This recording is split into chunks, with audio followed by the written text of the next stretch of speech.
Happy morning. இன்றைய திருப்புமுனை நிகழ்ச்சியில் நம்ம சந்திக்க போற விஷயம், நம்ம பேச போற விஷயம் கிரியேட்டிவிட்டி அண்ட் சமயோஜித புத்தி, அதாவது சிச்சுவேஷனல் பிரில்லியன்ஸ் அப்படின்னு சொல்லுவாங்க. ஸோ நம்ம எந்த ஒரு சூழ்நிலையா இருந்தாலும் அந்த நிமிடத்திற்கு என்ன வேணும் அதுக்கான டாபிக்ஸ் நம்ம யூஸ் பண்றது, நம்மளுடைய கிரியேட்டிவிட்டி யூஸ் பண்றது வந்து ரொம்ப இம்பார்ட்டன்ட். இன்னைக்கு ஒரு சக்ஸஸ்ஃபுல் லைஃப் லீட் பண்றோம் அப்படின்னா, ஒரு ப்ரொஃபஷனலா இருக்கட்டும், இல்லை நம்மளோட ஹோம் லைஃபா இருக்கட்டும், நம்மளோட குழந்தைங்களோட இருக்கட்டும், ஸோ குழந்தைங்க கிட்ட எப்பவுமே வந்து ஒரு கிரியேட்டிவிட்டி இருக்கும், சிச்சுவேஷனல் பிரில்லியன்ஸ் இருக்கும். ஸோ அதை நம்ம எப்படி நம்ம வாழ்க்கையில, நம்மளுடைய ஒர்க்ல, நம்ம பிசினஸ்ல நம்ம பார்க்கணும், யூஸ் பண்ணணும் அப்படிங்கறத பத்தி இன்னைக்கு பார்க்க போறோம். ஸோ அது ஒரு அழகான ஒரு கதையா சொல்லணும் அப்படின்னு நினைச்சா, ஒரு பெரிய சூப்பர் மார்க்கெட் இருந்தது. ஸோ அந்த சூப்பர் மார்க்கெட்ல வந்து ஒரு பக்கம் கடை வந்து ஒரு போர்ட் போட்டு வச்சிருந்தாங்க, அதாவது தினமும் ஃப்ரெஷ்ஷான காய்கறிகள் இங்கே விற்கப்படும் அப்படிங்கிற மாதிரி போட்டிருந்தாங்க. ஸோ இந்த பக்கம் இன்னொரு லெஃப்ட் சைடில் ஒரு சூப்பர் மார்க்கெட் புதுசாக திறந்துருந்தாங்க.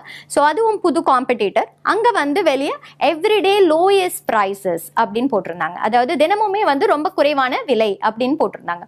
ஸோ இடையில இருக்கிறது ஆல்ரெடி இருந்த ஒரு சூப்பர் மார்க்கெட். அவனுக்கு என்ன போர்டு வெளியே போடுறது அப்படின்னு தெரியல. வந்து பார்க்குற ரெண்டு பக்கமுமே வந்து பெரிய காம்படிட்டர்ஸ் எல்லாமே எழுதி வச்சிருக்காங்க. ஸோ எதை நோக்கி போவாங்க அப்படிங்கிறது ஆட்டோமேட்டிக்லி அவருக்கு தெரியும். ஸோ அவர் நடுவில் இருக்கிற அவருடைய சூப்பர் மார்க்கெட்டுக்கு முன்னாடி ஒரு போர்டு கொண்டு வந்து வச்சாரு, மெயின் என்ட்ரன்ஸ் அப்படின்னு வச்சாராம். அதாவது இது ஒரு கிரியேட்டிவிட்டிக்காக சொல்லப்படுற ஒரு கதை. ஸோ இந்த மாதிரி நிறைய விஷயங்கள், அதாவது ஒரு பில்கேட்ஸ் உடைய இது ஒரு கற்பனை கதை, நெட்டால போயிட்டு இருக்கிற ஒரு கற்பனை கதை. அதாவது ஒரு மனிதர் வந்து அவருடைய மகனுக்கு, அவனுக்கு வேலை வாய்ப்பு கிடையாது, ஆனா அவனுக்கு ஒரு மிகப்பெரிய ஒரு பேங்க்ல வேலை வாங்கி கொடுக்கணும் அப்படின்ற ஆசை. ஸோ வேர்ல்ட் பேங்க்ல போயிட்டு தன்னுடைய மகனுக்கு வேலை கேட்கிறாரு. ஸோ அவருடைய அந்த பேங்க் மேனேஜர் கேட்கிறாரு, உங்க மகனுக்கு வந்து எந்த குவாலிஃபிகேஷனும் இல்லை, எந்த எக்ஸ்பீரியன்ஸும் இல்லை, வேர்ல்ட் பேங்க்ல வந்து மேனேஜர் பொசிஷன் கேட்குறீங்க, ஸோ அப்படிப்பட்ட குவாலிஃபிகேஷன் என்ன உங்கள் பையனுக்கு அப்படின்னு கேட்குறாராம். ஸோ அந்த அப்பா வந்து ரொம்ப கூலாக சொன்னாரா, என்னுடைய மகனுக்கு இப்போ வரைக்கும் வேலை இல்லை, ஆனால் என்னுடைய மகன் வந்து கூடிய சீக்கிரத்தில் பில்கேட்ஸுடைய மருமகன் ஆக போகிறாரு அப்படின்னு சொல்லுவாராம். ஸோ பில்கேட்ஸுடைய மருமகன் ஆக போகிற ஒரு பையனை வந்து நம்ம பேங்க்கில் வந்து மேனேஜர் ஆக்குறது ஒரு பெரிய விஷயம் அப்படின்னு நினச்ச மேனேஜர் இமீடியட்டாக அவருக்கு அப்பாயின்மெண்ட் ஆர்டர் கொடுத்தாராம். ஸோ இந்த அப்பாயின்மெண்ட் ஆர்டர் வச்சுட்டு அவர் பில்கேட்ஸ் கிட்ட போய், என்னோட பையன் வந்து இது வரைக்கும் வேலை இல்லை, ஆனால் இப்போதான் வந்து வேர்ல்ட் பேங்க்ல மேனேஜர் ஆயிருக்கான், ஸோ எனக்கு உங்க பொண்ணு கொடுங்க என்னுடைய மகனுக்கு அப்படின்னு கேட்டதா ஒரு கதை. ஸோ இது வந்து முழுக்க ஒரு சிச்சுவேஷனல் பிரில்லியன்ஸ் யூஸ் பண்ணி சொல்லப்படுற விஷயம். ஸோ நம்மளுடைய நடைமுறை வாழ்க்கையில நம்ம ஒரு சமைக்கிறோம், அதை வந்து ஒரு அழகா ப்ரெசென்ட் பண்றதுல இருந்து, நம்ம குழந்தைங்களுடைய எக்ஸிபிட்ரி ஸ்கில்ஸ் இருக்கட்டும், எதுவா இருந்தாலுமே வந்து அந்த இடங்கள்ல, அது வந்து இப்போ ஒரு காம்படிஷன்ல இருக்காங்க, அதுல ஒரு 10 பேர் வந்து இதே காம்படிஷன்ல பண்ணியிருக்காங்க அப்படின்னா, அந்த இடத்துல சிச்சுவேஷன் யூஸ் பண்ணி, பிரில்லியன்ஸ் யூஸ் பண்ணி நம்ம எப்படி கொண்டு போறோம் அப்படிங்கிறது ஒரு விஷயம். இன்னொரு விஷயம் வந்து கிரியேட்டிவிட்டி.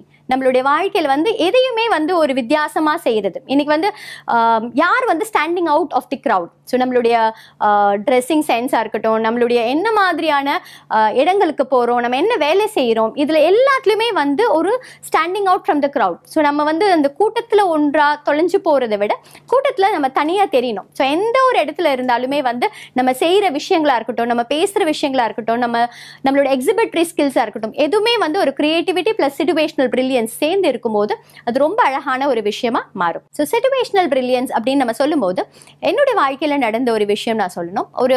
ஒரு பெரிய நிறுவனத்துல இருந்து எங்களுக்கு கால் ஃபார் பண்ணியிருந்தாங்க. அதாவது எங்களோட இன்ஸ்டிடியூஷனுடைய ட்ரைனிங் மாடியூல்ஸ் எல்லாம் பார்க்கணும், பிகாஸ் இந்த இன்ஸ்டிடியூஷன்ல இருந்து வர ஸ்டூடெண்ட்ஸ் வந்து ரொம்ப நல்ல குவாலிஃபிகேஷனோட வராங்க அப்படிங்கிறதுனால ஒரு பெரிய டீன்ல இருந்து அந்த ஹெச்ஓடில இருந்து எல்லாருமே வந்து இன்வைட் பண்ணியிருந்தாங்க. ஸோ எனக்கு அதுக்கு போய் பார்க்கக்கூடிய திறமை இல்லாட்டி கூட சரி, நான் இன்விடேஷன் அக்செப்ட் பண்ணியாச்சு, போய் உட்கார்ந்தாச்சு. அந்த பர்டிகுலர் இன்டர்வியூ மாதிரியே அவங்க வந்து எங்க கூட பேசிட்டு இருந்தாங்க. ஸோ எல்லா ப்ராடக்ட், எல்லா மாடியூல்ஸ் எல்லாமே வந்து ட்ரெயினர் மூலமா நாங்கள் ஆல்ரெடி ஹெச்ஆர்க்கு எல்லாமே அனுப்பியிருந்தாலும், அந்த ஹெச்ஓடி டீன்ஸ் எல்லாருமே வந்து உட்காந்துட்டு, சரி இந்த எல்லா மாடியூல்ஸும் எங்களுக்கு நீங்க கொஞ்சம் எக்ஸ்பிளைன் பண்ணணும் அப்படிங்கிற மாதிரி சொன்னாங்க. நான் உட்காந்துருக்கேன். நான் வந்து தோல்வியை ஏற்றுக்கொள்ளக்கூடிய பர்சனும் கிடையாது. அந்த நிமிஷத்துல அந்த சிச்சுவேஷன் பார்க்கும் போதே எனக்கு தெரிஞ்சது, இதுல வந்து நான் இவ்வளவு தூரம் அவங்க பெங்களூர் கூப்பிட்டு நம்ம வந்து ஒரு இன்விடேஷன் மாதிரி கொடுத்து அப்பாயின்மெண்ட் ஃபிக்ஸ் பண்ணி கிடைக்கிறதே ஒரு பெரிய விஷயம். அவங்களா கூப்பிட்டு கொடுத்துருக்காங்கன்றது தெரியும். ஸோ ரொம்ப கேஷுவலாக ஐ ஜஸ்ட் ஸ்மைல் தட் அந்த ஹெச்ஓடி பார்த்துட்டு நான் ஸ்மைல் பண்ணி சொன்னேன், இவ்வளோ சாதாரணமான விஷயத்துக்காக நீங்கள் என்ன கூப்பிட்டுருக்கவே வேண்டாமே, என்னுடைய ட்ரெயினர் எல்லா டீட்டெயில்ஸுமே அனுப்பிட்டாங்க. ஸோ நான் இஃப் அட் ஆல் அது வேணும்னா கூட நான் என்னோட ட்ரெயினர் கிட்ட பேச சொல்லிடலாம் அவங்க கிட்ட அப்படின்னு சொன்னாங்க. ஸோ ஆப்வியஸ்லி அந்த அங்கே இருந்த சூழ்நிலையும் அப்பவே மாறிடுச்சு. ஸோ இவ்வளோ பெரிய ஆளை வந்து நம்ம ஒரு சாதாரணமான மீட்டிங் கூப்பிட்டோம் அப்படிங்கிற மாதிரி ஆயிடுச்சு. It clicked very well. அதுதான் விஷயம். நம்ம சொல்ற விஷயம் அது வந்து நான் ஜென்ரலாக ஸ்டூடெண்ட்ஸ் கிட்டையும் சொல்லுவேன், இன்டர்வியூக்கு போறவங்களுக்கும் சொல்லுவேன், நம்ம எதை பார்த்து பயப்படுறோமோ அது ரொம்ப பெரிய விஷயமா தெரியும். நம்ம எதை சாதாரணமா நினைக்கிறோமோ அது நமக்கு முன்னாடி சாதாரணமான விஷயம் ஆயிடும். ஸோ வாழ்க்கையோட சிச்சுவேஷன்ஸ், நம்மளுடைய சேலஞ்சஸ் சொல்றோம், இது எவ்வளவோ பெரிய விஷயங்கள் சொல்றோம், பிரச்சனைகள் வருது வாழ்க்கையில, இதெல்லாம் ப்ராப்ளமா இருக்கு, இதெல்லாமே வந்து பெரிய பெரிய வார்த்தைகள் நம்ம யூஸ் பண்றோம். ஜஸ்ட் சிச்சுவேஷன் டு ஹேண்டில் அப்படின்னு பார்த்தோம்னா, அதாவது நமக்கு முன்னாடி ஒரு சிங்கம் இருக்கு, என்னோட வாழ்க்கைக்கு பயம் நான் நிற்க முடியும், என்கிட்ட ஒரு AK-47 இருக்கு, தட் இஸ் யுவர் பிரெயின். அந்த சிச்சுவேஷனல் பிரில்லியன்ஸ், இந்த நிமிஷத்துல நான் என்ன பண்ணி இந்த சிங்கத்துக்கிட்ட தப்பிக்க முடியும் நம்ம நினைக்க ஆரம்பிச்சிட்டோம்னா, என்கிட்ட AK-47 இருக்கு, முன்னாடி சிங்கம் இருக்கு, யாருக்கு ப்ராப்ளம்? சிங்கத்துக்கு ப்ராப்ளமா, எனக்கு ப்ராப்ளமா? கண்டிப்பா சிங்கத்துக்கு தான் problem. So this is call situational brilliance. எதை வந்து நம்ம முன்னாடி இருக்கிற சிச்சுவேஷன் இருக்கட்டும், நமக்கு முன்னாடி ஒரு எக்ஸாம் இருக்கட்டும், நமக்கு முன்னாடி ஒரு இன்டர்வியூ ப்ராசஸா இருக்கட்டும், இல்ல ஒரு ப்ராஜெக்டா இருக்கும், புது ப்ராஜெக்டா இருக்கட்டும், இல்ல நம்மளுடைய ஃப்ரெண்ட்ஸ் நமக்கு கொடுக்குற ஒரு விஷயமா இருக்கட்டும், ஏதோ ஒரு ஒர்க் செஞ்சு கொடுக்கணும்னு எதிர்பார்க்குறாங்க, எந்த மாதிரியான விஷயமா இருந்தாலும் அதை வந்து நம்ம சாதாரணமா பார்க்க ஆரம்பிக்கும் போது எல்லாமே வந்து ரொம்ப ஈஸியா தெரிஞ்சிடும். எல்லாமே வந்து ஐயோ இது விஷயம்னு எனக்கு தோல்வி அடைஞ்சிட்டா, அதுதான் நம்ம எப்பவுமே யோசிக்கிறோம். தோல்விகள் வந்து ஒரு சாதாரணமான விஷயம், அதுவும் ஒரு நம்மளோட வாழ்க்கையுடைய நடைமுறை விஷயம் அப்படின்னு பார்க்க ஆரம்பிச்சுட்டா வாழ்க்கையில எல்லாமே வெற்றி. மீண்டும் ஒரு அழகான திருப்புமுனை செய்தியுடன் உங்களை வந்து சந்திக்கும் வரை நன்றி, வணக்கம்.